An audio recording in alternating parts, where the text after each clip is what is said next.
Cook and food থেকে সবাইকে স্বাগত জানাচ্ছি। আশা করি যে যেখান থেকে ভিডিওটি দেখছেন সবাই ভালো আছেন ও সুস্থ আছেন। আজকে আপনাদের সহজভাবে নতুন ধরনের রেসিপি করে দেখাবো চিড়ে ও সুজি দিয়ে। চলুন দেখে নিই কীভাবে রেসিপিটি তৈরি করি। গ্যাসে কড়াই চাপিয়ে দিলাম, এখানে 1 কাপ জল দিয়ে দিলাম।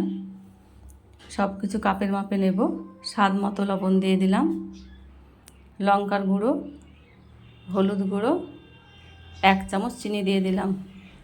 সব কিছু মিশিয়ে নিচ্ছি। ওই কাপের মাপে হাফ কাপ চিড়ে ধুয়ে পরিষ্কার করে নিয়েছি, দিয়ে দিলাম।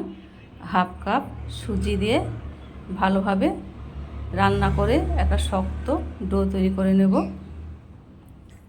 ডো হয়ে গেছে, এবার নামিয়ে ঠান্ডা করে ভালোভাবে মেখে নেব। খুব সুন্দরভাবে মেখে নিতে হবে। হাতে হালকা একটু তেল লাগিয়ে নিতে হবে যাতে হাতে লেগে না যায়। মেখে নেওয়া হয়ে গেছে। ছোট ছোট করে লেচির মতো নিয়ে গোল করে নেব।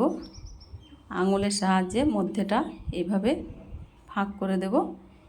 এইভাবে সবগুলাকে করে নেব চিড়ের ডোনাট।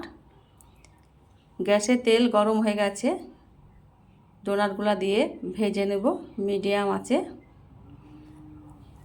ভিডিওটি ভালো লাগলে লাইক দিয়ে সম্পূর্ণ দেখে নেবার অনুরোধ জানাচ্ছি।